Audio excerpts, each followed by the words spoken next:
मित्रों का महत्व। एक छोटी नदी के किनारे एक पेड़ पर एक तोता रहता था। कुछ समय बाद एक मैना भी वही पास के एक दूसरे पेड़ पर घोंसला बनाकर रहने लगी। धीरे धीरे तोता और मैना में बातचीत होने लगी। कुछ समय बाद तोते ने मैना से शादी करने का निवेदन किया। इस पर मैना ने कहा, यहाँ हम किसी को नहीं जानते, तुम पहले कुछ मित्र तो बनाओ, क्योंकि जब भी कोई मुसीबत या परेशानी आती है तो मित्रों का ही सहारा होता है। मैना की यह बात सुनकर तोता मित्र बनाने के लिए सबसे पहले नदी किनारे रह रहे कछुए के पास गया। उसने कछुए को अपना मित्र बना लिया। उसके बाद तोता बिलाव के पास गया।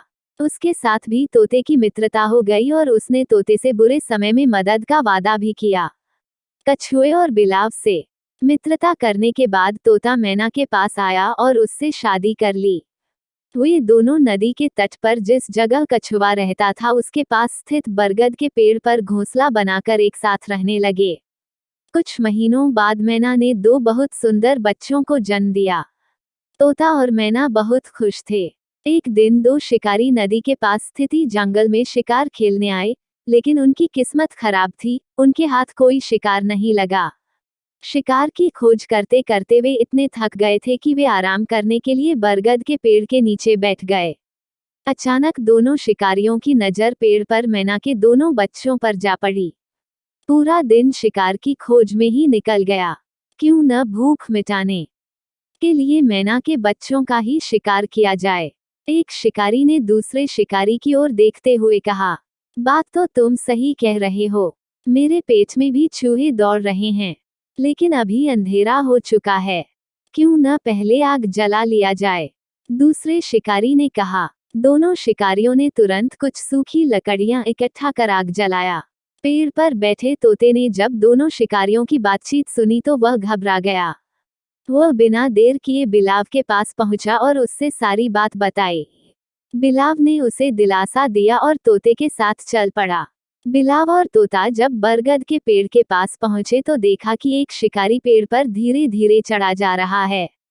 बिलाव बड़ा बुद्धिमान था। उसने तुरंत नदी में डुबकी लगाई और शिकारियों द्वारा जलाए गए आग पर तुरंत पानी का छिड़काव कर दिया।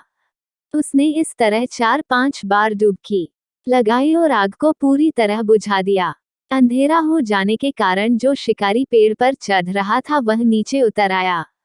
शिकारियों ने फिर एक बार आग जलाई, लेकिन बिलाव भी कहाँ मानने वाला था। उसने फिर पानी से आग को बुझा दिया। आग जलाने और बुझाने ये क्रम कई बार चला। अब बिलाव भी बहुत थक हार चुका था। अब तोता भागते भागते अपने मित्र कछुए के पास पहुंचा और उसे अब तक का सारा हाल कह सुनाया तो कछुआ भी मदद करने के लिए तैयार हो गया। कछुआ बिना डरे शिकारियों के सामने जाकर खड़ा हो गया। दोनों शिकारियों ने इतना बड़ा कछुआ देखा तो उनके मन में लालच के लड्डू फूटने लगे। दोनों को लगा कि उन्हें अब कई दिनों तक शिकार करने की जरूरत नहीं पड़ेगी। फिर उन्होंने अपने ऊपर के पहने हुए कपड़ों को फाड़कर उनसे कछुए को बांधने लगे। कछुआ बहुत ताकतवर और आकार में बहुत बड़ा था। उन्होंने जैसे ही कछुए को कपड़े से बांधा उसने दोनों को पानी के अंदर खींचना शुरू कर दिया। दोनों गिरते लुढ़कते नदी के पानी में खींचने लगे। तभी अचानक एक शिकारी चिल्लाकर बोला, अगर जिंदा रहना चाहते हो तो कमर के नीचे पहने हुए कपड़े को खोल दो। ये कहकर दोनों ने अपने कमर नीचे के कपड़े को भी खोल दिया। इस तरह दोनों शिकारी मरते मरते बचे। दोनों शिकारी भूखे पेट ही बिना शिकार घर लौट गए। इस तरह तोते के मित्रों की वजह से मैना के बच्चों की जान बच गई। सीख, जीवन में कुछ अच्छे मित्रों का होना बहुत जरूरी है।